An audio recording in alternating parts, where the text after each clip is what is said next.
Evan Neal. I am. It's another joint, right? There's another thing that he's my adopted son and all that. But just like when I mentioned Patrick Ricard and I got the Kool-Aid smile, I got the Kool-Aid smile with the Evan Neal because I think I'm like one of the few.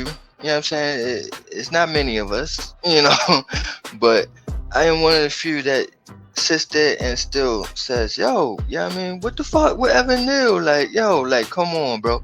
Like, last year they moved him to guard finally, and then they ain't even give him a snap out there. He was a healthy scratch all year until to the hamstring put him on IR. Like, come on, bro. What is going on, man? He didn't get a fair shot, man. He didn't get a fair shot. And that's after he done showed what he can do in run blocking as a guard in preseason. He looked pretty good, goddammit. He did. To me. Yes, he did. He did, man. Yes, he did. So why not give him a chance to show something, man? Y'all going with fucking Van Roten? Come on, man.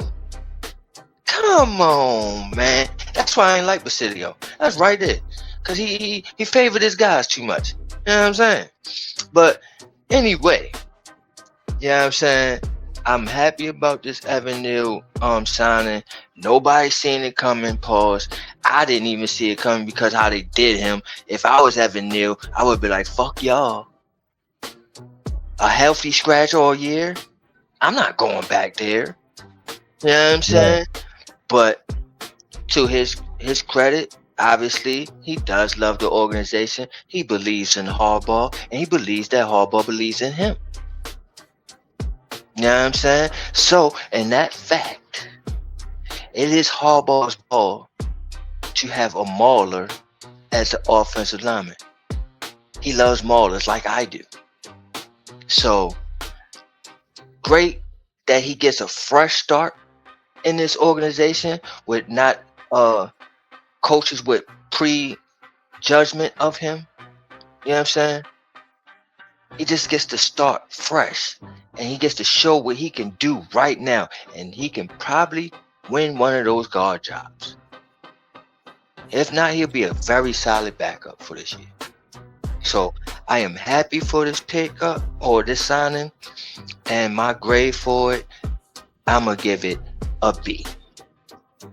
That's right. For my son. B for my son. Me either. What you got, Ghost Dog? Oh man. The list goes on how many names just got tossed to the wayside, bro. Whether it's the Deontay Banks, the Jalen Hyatts, Evan Neal. And like you said, man, he kind of had like we thought in the moment what would have been a rebirth type of situation to his career, right? However, the poor coaching, the poor leadership, poor all around, mismanagement, it wouldn't even do it justice. So, as far as bringing him back, man, despite it all, I'm really pulling for this kid, man. You know what I mean? I'm pulling for Deontay Banks too. Even, we talked about it earlier, even with the Jalen Hyatts. So, yeah, no, I'm gonna have to give this one like a B-. I want to see it work out, though. That's the thing. I really want to see this work out. Yeah, for sure. I'm right there with you. Me and Shakes was texting in the group chat earlier. I'm like, I'm glad. I didn't know nothing about it. It did come out of nowhere. It wasn't until I was going to lunch till I saw it, and I was like, oh shit.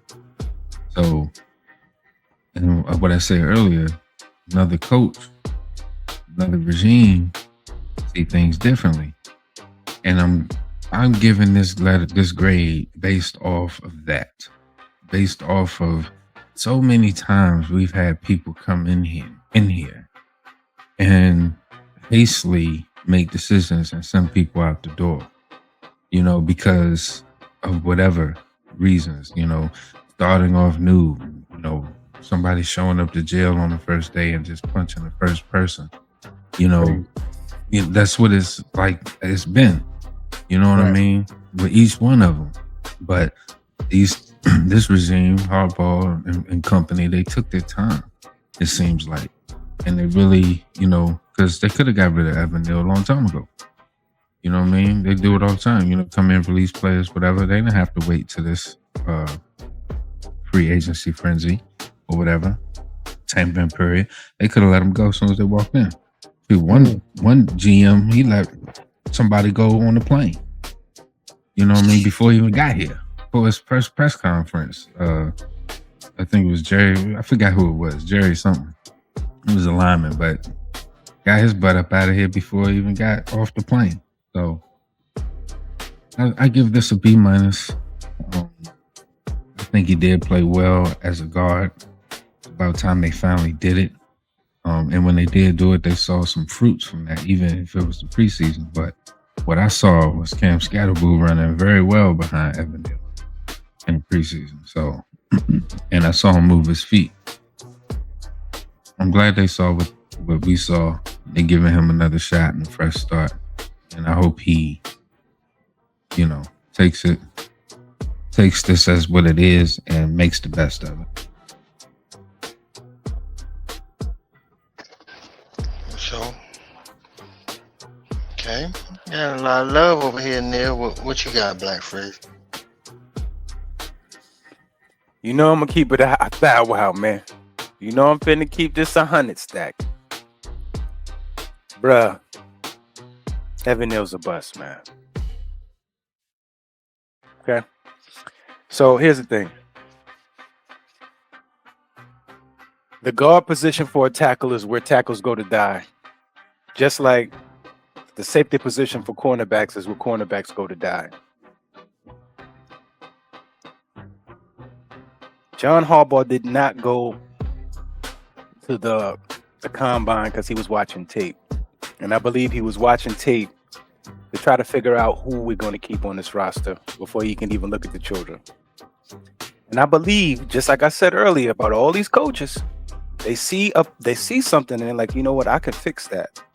They didn't use him right. And I think they may be right on this one. Because I've been saying, since we got him, from IMG Academy to Alabama, the boy has performed better on the left side. Why you keep shoving him on the right side at right tackle, right guard, and he's getting right to the injury report? Remember, he had favor going into the season, during the summer and the spring camps, and then he got injured. Same thing with Jalen Hyatt, got injured and then fell out of favor. All of a sudden, he couldn't practice. So, from my perspective, I'm gonna give this a C because they think they could fix him, but if they don't use him properly and they don't fix him, Evan Neal will forever be Eric Flowers.